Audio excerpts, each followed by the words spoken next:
Madilog itu jangan dibaca dengan kerangka modernis, melainkan dengan kerangka postmodernis. Bagaimana gerangan?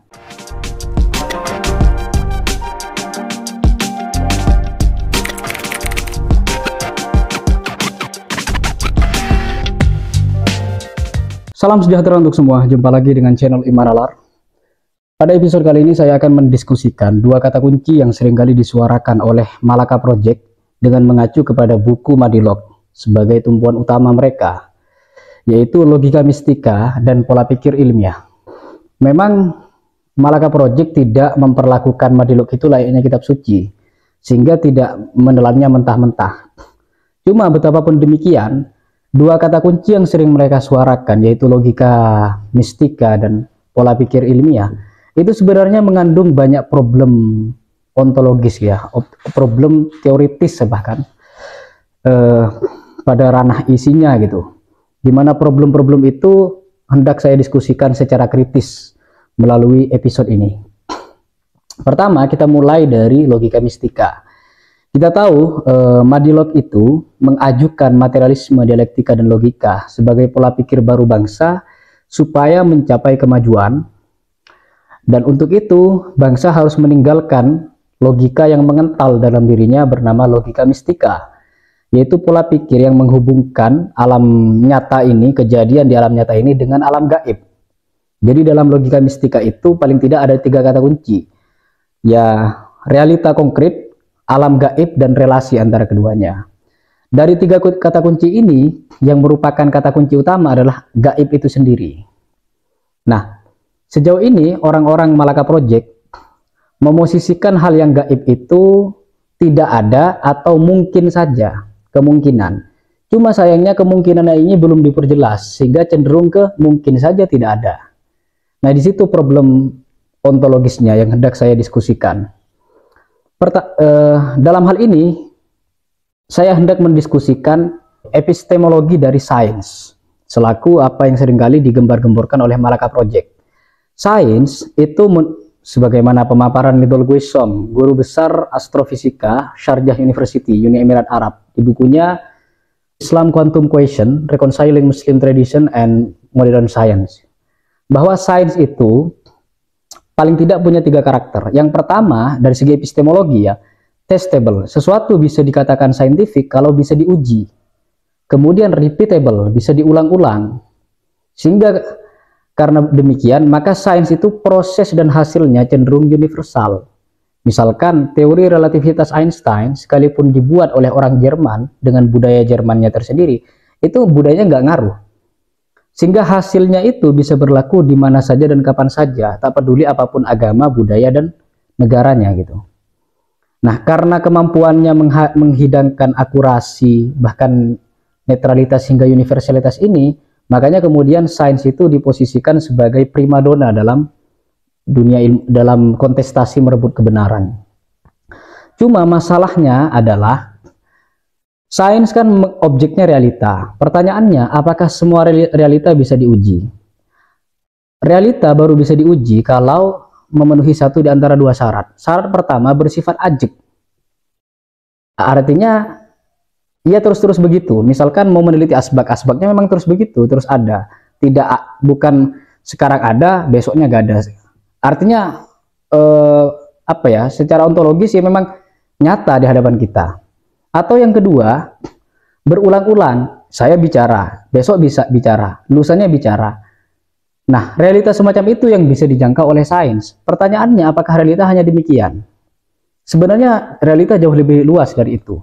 Misalkan saya contoh, realita itu ada yang sifatnya momen gitu, peristiwa unik yang terjadi di waktu tertentu, di tempat tertentu, dan tidak bisa terulang di lain waktu.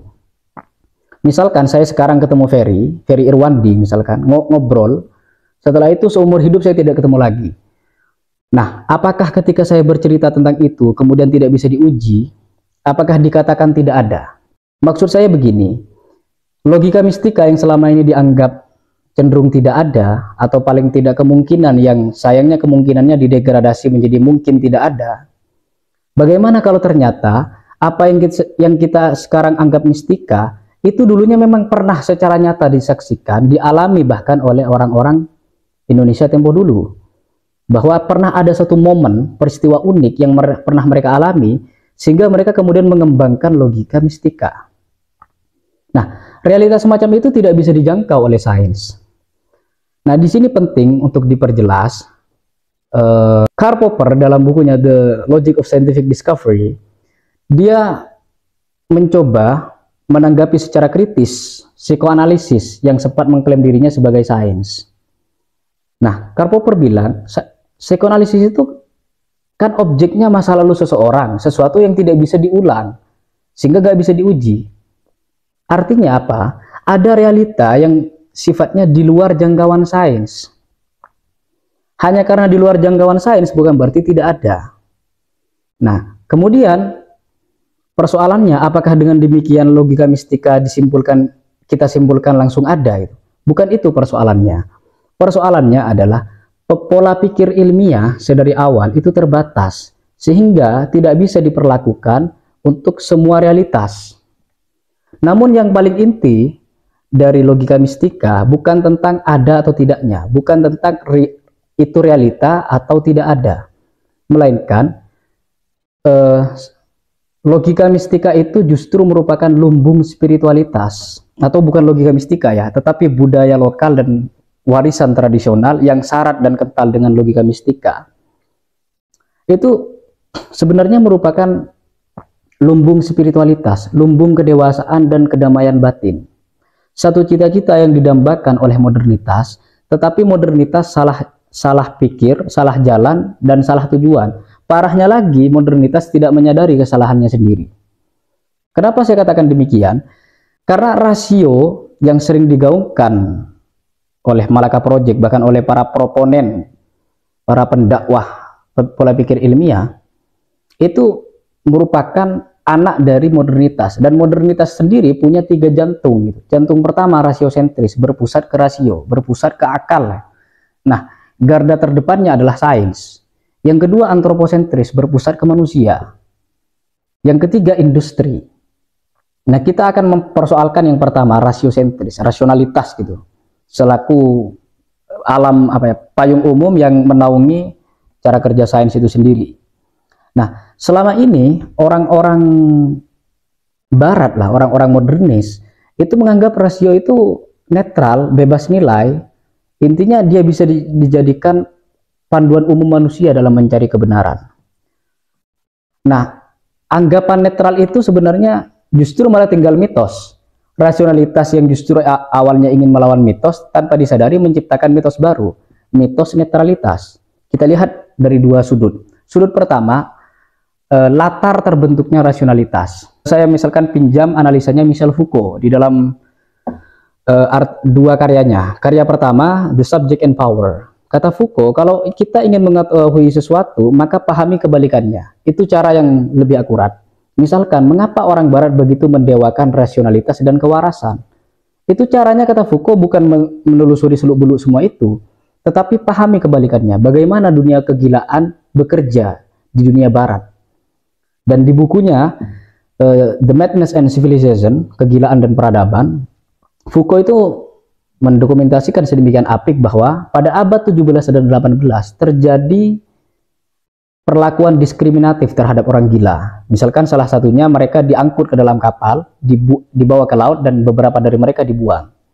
Tindakan diskriminatif semacam itu menimbulkan trauma bagi orang barat agar mereka tidak gila, sebab gila sama dengan menderita. Sehingga dengan begitu mereka alam bawah sadarnya terdorong untuk menjadi orang yang waras dan rasional.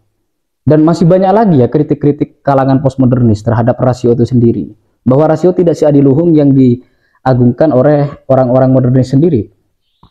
Nah, itu dari segi dari segi rasionya sendiri. Coba sekarang saya mau menukik lebih lanjut kepada sains selaku garda terdepan dari rasionalitas. Sains yang selama ini juga dianggap sebagai bebas nilai kan, netral gitu, sehingga bisa dijadikan patokan utama. Nah, itu dibantai oleh Thomas Samuel Kuhn di bukunya The Structure of Scientific Revolution, bahwa sains itu tidak sepenuhnya netral. Kenapa? Karena sains mengalami 4 tahap. Tahap pertama normal sains, sains normal. Sains normal itu berangkat dari paradigma pandangan umum yang menaungi, memayungi sekian banyak cara kerja, konsep, metode, dan teori dalam sains. Nah, mengamalkan paradigma ini kemudian menjadikan sains berakumulasi, bertumpuk menjadi satu jamaah besar bernama normal science, sains normal. Di tengah jalan, nanti sains ini, sains normal, akan berhadapan dengan realita baru yang tidak bisa dijangkau oleh paradigma yang mendasari mereka. Nah, realita baru ini namanya anomali. Makin banyak anomali ini terus bertumpuk, maka terjadilah krisis. Paradigma sebelumnya tidak bisa lagi dijadikan pegangan. Sehingga kemudian masuk ke tahap berikutnya, paradigm shift, pergeseran paradigma, atau bahkan scientific revolution, revolusi saintifik. Artinya apa ya? Adanya paradigma di sains itu membuat para ilmuwan barat mempertanyakan secara filosofis, bahkan sempat menjadi polemik terkait keberadaan sains. Nah, polemik tentang sains yang selama ini dianggap netral, dianggap paling pas lah sebagai primadona kebenaran, itu dirangkai sedemikian padat dan ciamik oleh Ziauddin Sardar dalam bukunya Thomas Kuhn and Science War, bahwa sains yang seringkali diagung-agungkan oleh para pendakwahnya, salah satunya Malaka Project, itu mengidap banyak masalah dalam batang tubuhnya gitu. Nah, masalah yang lebih genting bukan tentang asal muasal sains secara filosofis, tetapi setelah sains itu terbentuk, ia akan dikemanakan. Nah, modernitas karena ia sudah terlanjur melepaskan diri dari langit, dari agama, dari budaya, dari kearifan lokal, akhirnya modernitas tidak mampu memberikan pedoman baru bagi sains yang bisa memanusiakan manusia. Sehingga kemudian sains itu diperalat menjadi sains dan teknologi diperalat untuk melayani kebutuhan pasar alias kapitalisme. Nah, pasar sendiri sekarang nafasnya itu dari awal membahayakan, yaitu laba sentris, berpusat ke laba, atau bahkan saya menyebutnya sakralisasi laba, mengkeramatkan laba sehingga risikonya desakralisasi manusia dan lingkungan.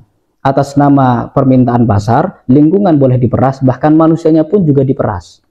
Dan itu seringkali kita lihat di media sosial kan, negara maju pun kayak Jepang ternyata menimbulkan krisis yang besar di mana banyak orang stres gara-gara kerja.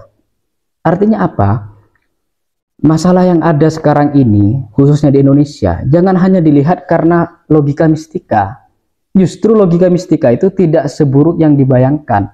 Logika mistika juga punya berlian yang harusnya diaktifkan untuk menginterogasi tatanan zaman, di mana tatanan zaman malah memeras manusia melalui sistem. Jadi gampangnya begini, Madilog itu jangan dibaca dengan kerangka modernis, melainkan dengan kerangka postmodernis. Bagaimana gerangan? Modernitas itu menempatkan rasionalitas sebagai pemuncak klasemen dalam kontestasi merebut kebenaran. Beda dengan postmodernitas, ia tetap menghormati rasionalitas, menjadikannya salah satu tumpuan utama, namun sudah mendesain ulang dan memberikan ruh baru di dalamnya, yaitu spirit lianing lian, memperlakukan yang lain tetap pada kelainannya, tetap pada keunikannya, bukan malah memandangnya sebelah mata. Sehingga dengan begitu, rasionalitas termasuk pembacaan ilmiah itu akan tersituasikan untuk melakukan apa yang melakukan sesuatu yang dalam wacana pluralisme disebut sebagai passing over, saling belajar untuk memperbaiki diri sendiri.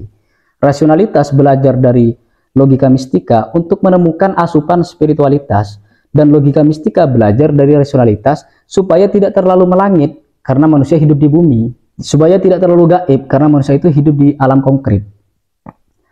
Nah, kemudian terakhir dari pembacaan kritis saya terhadap Madilog dan Malaka Project, spirit awal Madilog itu sebenarnya bukan hanya menyalahkan tradisi sendiri, tetapi mencoba membangkitkan dalam rangka melawan penjajahan yang tidak kunjung mati.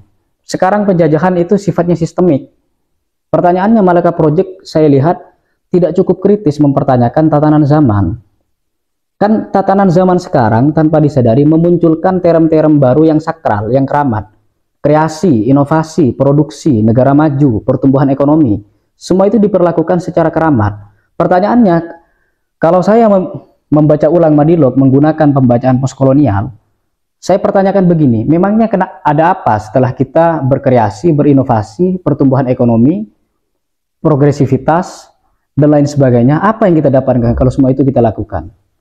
Sekarang saya banting dengan pertanyaan lain, memangnya kita dapat apa kalau kita tenang, damai, tentram, dan seimbang? Artinya apa? 4 sifat yang saya sebutkan ini, ketenangan, keseimbangan, dan sebagainya, itu nilai adiluhung yang diwariskan hal-hal tradisional, di mana nilai adiluhung ini merupakan ujung paling akhir dari kehidupan. Artinya gimana? Silakan berlomba-lomba dalam menjadi negara maju, berkreasi, berinovasi, berproduksi, pertumbuhan ekonomi, selama tidak mengganggu ketenangan, keseimbangan, dan ketentraman. Sementara yang terjadi kan manusia diperas oleh sistem. Nah, pembacaan postkolonial macam itu tidak ditangkap oleh Malaka Project. Sehingga kemudian sikap Malaka Project terhadap orang Indonesia itu ibarat orang ditonjok, orang memar karena ditonjok, kemudian ada orang nyubit. Nah, yang disalahkan cubitannya, padahal penyebab utama itu tonjokannya. Nah, logika mistika itu di Indonesia posisinya kayak cubitan. Faktor utama yang membuat Indonesia seperti ini, bahkan negara yang berkembang kayak gini, itu karena persaingan ekonomi yang terlalu laba sentris, menuhankan laba sampai manusianya diperas oleh sistem, lingkungannya diperas. Harusnya memang harus ada Malaka Project mengorientasikan ulang gerakannya, yaitu gerakan untuk menginterogasi dan menginterupsi perekonomian dunia yang cenderung dehumanistik, tidak memperlakukan manusia secara manusiawi, di mana lumbung utama untuk bisa mencapai kesadaran itu ialah tidak selamanya mengkritisi logika mistika, tapi juga mengapresiasinya sebagai lumbung spiritualitas. Demikian pembacaan kritis saya terhadap Madelok dan Malaka Project. Akhir kata, salam iman dan nalar.